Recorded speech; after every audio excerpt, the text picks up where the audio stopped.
अस्सलाम वालेकुम दोस्तों इस वीडियो में अब हम उन टूल्स और टेक्निक्स के बारे में बात करेंगे जो हमारे नेगोशिएशन प्रोसेस की साइकिल का थर्ड पार्ट था, प्रपोज करना, उसको सपोर्ट करेंगी। ये इसलिए भी बहुत ही इंपॉर्टेंट है, बल्कि मैं कहूँगा कि इसको बहुत सारे जो नेगोशिएटर होते हैं वो कहते हैं heart of the process, because इसमें जो है वो कोर वैल्यूज़ डिस्कस हो रही होती हैं और इसमें वो सारी चीज़ें इंपॉर्टेंट शामिल होती हैं, क्योंकि अब आप प्रपोज करने जा रहे हैं ना। इसमें देखिए ज़्यादातर जो है ना वो दो किस्म की स्ट्रेटजीज इस्तेमाल हो रही होती हैं। उसमें एक वो लोग होते हैं जो कि कभी भी पहले प्रपोज नहीं करते, क्योंकि उनका ख्याल ये होता है कि देखें, जब हम प्रपोज नहीं करेंगे और हमें पहले कोई प्रपोज़ल मिलेगा तो हमारे पास कोई बेस आ जाएगी जिसके ऊपर हम काम करना स्टार्ट कर सकते हैं। तो इसलिए वो कभी भी प्रपोज़ल में शुरुआत नहीं करते, पहल नहीं करते। और दूसरे वो लोग होते हैं जो कि हमेशा चाहते हैं कि हम पहले प्रपोज करें, क्योंकि उनका माइंड ये होता है कि यार इससे क्या होगा कि हमारे पास एक रेंज होगी जिसके ऊपर हम काम कर सकेंगे। तो ये दो स्ट्रेटजीज होती हैं और दोनों ही अपने अपने लेवल पर कामयाब होती हैं। अब कुछ लोग कोई स्ट्रेटजी अपनाते हैं, कोई स्ट्रेटजी को अपनाता है। अब मैं कुछ ख़ास टूल्स और टेक्निक्स आपके साथ शेयर करूंगा जो कि दोनों स्ट्रेटजीज़ के ऊपर आप फिर फैसला कर सकते हैं कि आपको कौन सी स्ट्रेटजी के ऊपर काम करना है। इसमें जो सबसे पहला है वो है होमवर्क। देखें, किसी भी काम के लिए ना होमवर्क बहुत ज़रूरी है।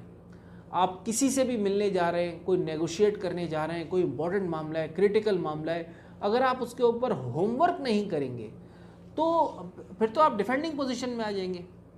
अब होमवर्क में क्या क्या चीज़ें होती हैं, आपने सबसे पहले ये देखना है कि यार वो कौन सी सिमिलर चीज़ें हैं जो कि जिस पर हम दोनों का इंटरेस्ट है, क्योंकि आप पहले रिलेशनशिप भी बिल्ड कर चुके हैं और इंटरेस्ट भी देख चुके हैं एक्सप्लोर पॉइंट में। तो अब आपने सबसे पहले देखना है कि यार हमारे अंदर सिमिलर चीज़ें कौन सी हैं। फिर उसके बाद आपने देखना है यार कौन सी वो चीज़ें हैं जो टिपिकल हैं और जिसके ऊपर एग्रीमेंट नहीं हो पा रहा। तो उन चीज़ों के ऊपर आपने ऑल्टरनेटिव्स को तलाश करना है और फिर ऑल्टरनेटिव्स को देखते हुए आपने बॉटम लाइन तक पहुंचना है। तो ये तीन चीज़ें ख़ास तौर पे आपने होमवर्क में देखनी है। इसका जो दूसरा पॉइंट है वो है फ्लेक्सिबिलिटी। देखिए, आपने हमेशा ये देखा होगा कि लोग जो है कहीं पूछते हैं ना कि यार आपकी एक्सपेक्टेड सैलरी क्या है, तो वो सामने वाला ये कहता है कि भाई 30,000 रुपये, लेकिन वो साथ साथ ये भी कह देता है बट इट्स नेगोशिएबल। इससे क्या होता है, कभी कभी क्या होता है कि आप किसी ऐसी प्राइस को कोट कर देते हैं जो सामने वाले के लिए वो बहुत हाई होती है या बहुत लो होती है, लेकिन जब आप उसके सामने एक फ्लेक्सिबिलिटी शो कर देते हैं कि मैं इस पर नेगोशिएट करने के लिए तैयार हूँ, तो उसको लगता है कि यार ये वर्थ डीलिंग होगी। ऐसा ना हो कि वो बोले यार ये तो इसने ऐसी बात कर दी जो बिल्कुल ही आउट ऑफ रेंज है, या बहुत ही लो है या बहुत ही हाई है, वो बिल्कुल ही उसको स्टार्ट ही नहीं करता फिर उसको देख के।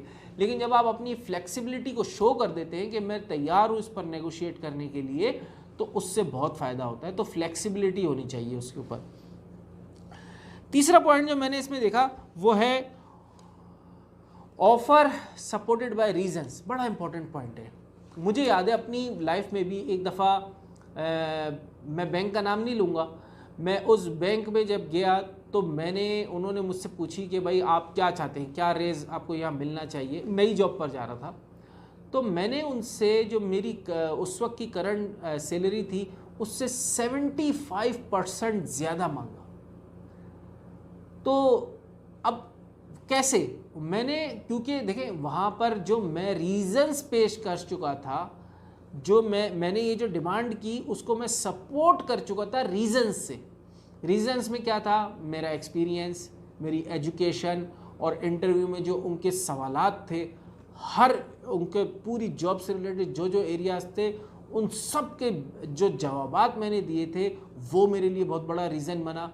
तो जब मैंने उनके बॉडी लैंग्वेज सब चीज़ को समझ लिया कि यार ये अब इस लेवल पर आ चुके हैं कि इनको मुझे रखना ही रखना है, तो मैंने एक हाई डिमांड करी और उसको भी मैंने कह दिया था कि ये नेगोशिएबल है, लेकिन मैंने उसके रीज़न्स उनको पेश किए कि भाई मेरी एजुकेशन ये है, मेरा एक्सपीरियंस ये है और मैंने आपकी इस तमाम चीज़ों को कवर किया है। तो जब आप अपनी चीज़ को रीज़न से सपोर्ट कर देते हैं तो उससे बहुत फ़ायदा होता है। अच्छा, ऑन जॉब भी या ऑन बिजनेस भी आप जब वैल्यू एडिशंस करते हैं तो वो बहुत बड़ी जो है ना वो एक समझ लें सपोर्टिंग रीज़न होता है और उससे जो है ना आपको बहुत फ़ायदा होता है। इसके बाद जो चौथा है वो है never accept the first offer. देखिए इसका मतलब ये होता है, इससे होता क्या है, ये एक माइंडसेट की बात है। मिसाल के तौर पे किसी ने आपको कोई चीज़ ऑफ़र करी, आपने लपक के उसको पकड़ लिया, उससे क्या होगा, हो सकता है कि वो बिल्कुल वही हो जो आप चाहते हैं, लेकिन सामने वाले को ये फील होगा कि यार इसने एकदम एक्सेप्ट कर लिया, कहीं ऐसा तो नहीं है कि मैंने इसको बहुत ज़्यादा अच्छी चीज़ कोई ऑफ़र कर दी, मैं फिर वो ना डिससेटिस्फाइड हो जाएगा, बोलेगा यार शायद मुझसे कुछ गलती हो गई और अगली दफ़ा जो है ना मैं इससे कम से शुरू करूँगा। या फिर ये भी हो सकता है कि वो ये देखें, हमेशा क्या होता है कि जब कोई चीज़ नेगोशिएट करते हैं ना, तो सामने वाली पार्टी जो होती है ना वो अपने लोअर से स्टार्ट करती है ज़्यादातर, या उस लेवल से स्टार्ट करती है जिसके बाद उसके पास मार्जिन होता है कि वो उसके ऊपर जा सकता है।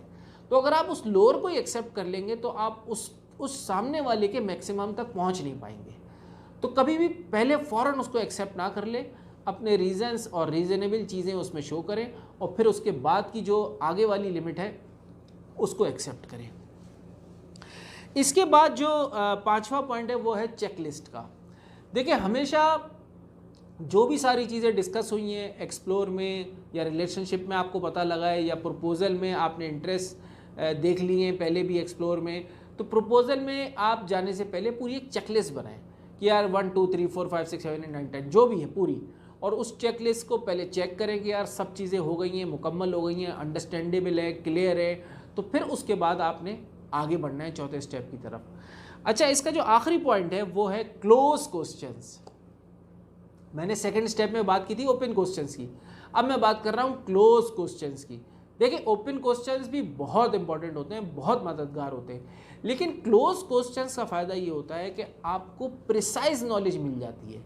इस तीसरे स्टेप में मिसाल के तौर पे आपने सामने वाले को बोला कि भाई आप किस डेट पर ये काम करोगे, तो उससे क्या होगा, मिसाल के तौर पे इसको ऐसे समझते हैं, अगर आपने बोला यार आप इस काम को कब करोगे, उसने बोला मैं कर दूंगा आने वाले दिनों में, तो आपको नहीं पता कि कब होगा। लेकिन जब आपने प्रिसाइज क्वेश्चन किया कि when you will do it, तो फिर वो आपको एक प्रिसाइज आंसर मिलेगा कि मैं 1 जुलाई को करूँगा, कोई ख़ास डेट मिल जाएगी, ख़ास टाइम मिल जाएगा, तो उससे क्या होगा, चीज़ों को अंडरस्टैंड करना आसान हो जाएगा और बहुत क्लियर हो जाएंगी। और ख़ास तौर पे आपने मिसाल के तौर पे कोई चीज़ क्लियर नहीं हो पा रही, तो पॉजिटिव वे में आपने इस तरह के क्वेश्चंस करने हैं ताकि आपको सही आंसर मिल जाए। जैसे कि आप ये भी कह सकते हैं, okay I know you would like to reach to an agreement, but what do you mean by this this this this.